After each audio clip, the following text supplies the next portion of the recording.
حسن سلوک کی ایک اعلیٰ مثال اور اعلیٰ نمونہ وہ ہماری مائیں ہیں، جنہوں نے سب سے پہلے اور جس وقت ہم پیدا ہوئے تھے اور ہمارے احساسات، ہمیں ضرورت تھی کہ ہماری کوئی خدمت کرے، ہمیں ضرورت تھی کہ ہمارے ساتھ کوئی چلے، ہم بے آسرا تھے، ماں نے آسرا بن کر راتوں کو جاگ جاگ کر تکلیفیں برداشت کر کے یہ جتنے درد ہماری ماں نے ہمارے لیے سہے ہیں، اور اسی دردوں کی بنیاد پہ اسلام نے زیادہ حسن سلوک کا حکم دیا۔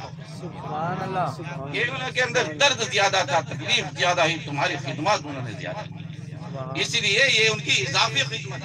اللہ تبارک و تعالیٰ نے ماں کو ماں عربی میں کہتے ہیں، عربی میں اس کو کیا کہتے ہیں؟ ام کا مطلب یہ ہوتا ہے کہ جو سمیٹ لے۔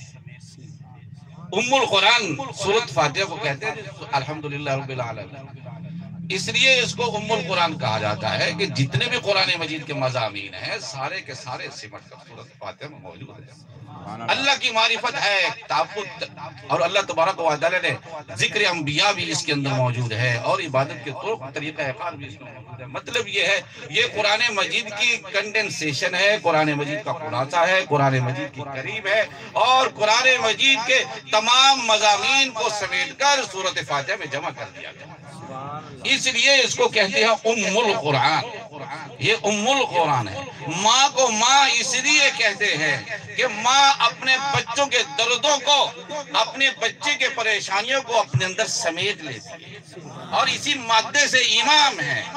شریعت میں اگرچہ ایک جماعت قائم ہوتی ہے، جماعت میں آپ نماز پڑھتے ہو، جماعت میں اگر نماز پڑھتا ہے ایک آدمی، معلوم ہوتا ہے کہ یہ 50 آدمی ہے، 10 آدمی ہے، 15 آدمی ہے، مگر شریعت 15 آدمی کو نہیں دیکھتی، شریعت میں وہ فرد واحد ہے۔ شریعت میں کیا ہے؟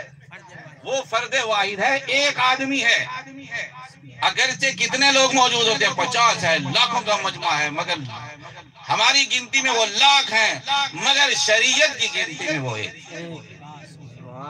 پوری کی پوری تعداد سمٹ کر ایک فرد میں محدود ہو جاتی ہے۔ اس کی مثال کیا؟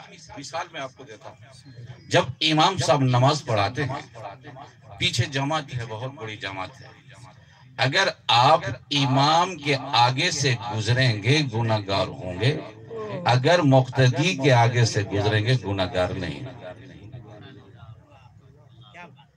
حالانکہ جماعت پوری، جماعت امام کے آگے سے گزرو گے گناہگار ہو جاؤ گے۔ اگر امام کے آگے سترا ہے، امام کے آگے سے آپ گزریں گے پھر گناہگار نہیں ہوں گے۔ اگر ایک، حالانکہ وہ پوری ایک جماعت ہے، نماز سب پڑھ رہے ہیں، اللہ کی بارگاہ میں سجدہ کر رہے ہیں، مگر شریعت کی زبان میں وہ 50 آدمی نہیں، وہ 1000 نہیں، وہ لاکھ نہیں، وہ فرد واحد ہے، ایک آدمی ہے۔ امام اس لیے کہا جاتا ہے جو اتنی بڑی تعداد کو سمیٹ کر فرد واحد میں منتقل کرتا ہے۔ اور میرے نبی کو النبی الامی کس بنیاد پر کہا جاتا ہے؟ اور النبی الامی اس بنیاد پر کہا جاتا ہے کہ جنہوں نے تمام مذاہب کو، بکھرے ہوئے مذاہب کو جوڑ کر ایک مذہب میں جمع کر دیا، اس لیے النبی الامی سمیٹ دیا تمام مذاہب کو۔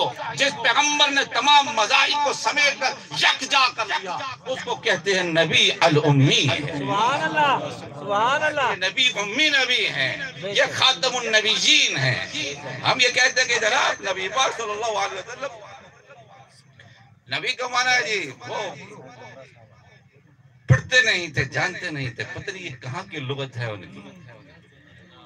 امی کا مطلب یہ پتہ نہیں کہاں کی لغت نکال کر لیا ہے، مگر کسی لغت میں ہاں یہ ہے کہ اس کا زمانی معنی کوئی کرے، التزامی معنی کرے، مگر یہ معنی مطابقی نہیں ہے۔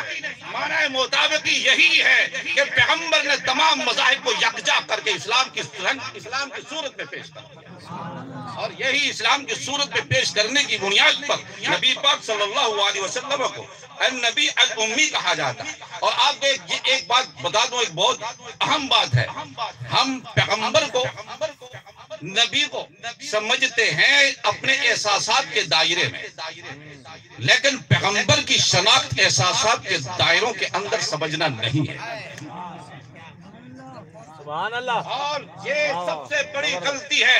آج امت مسلمہ گمراہ ہو رہی ہے، اس بنیاد پر گمراہ ہو رہی ہے کہ انہوں نے آج تک پیغمبر کی شناخت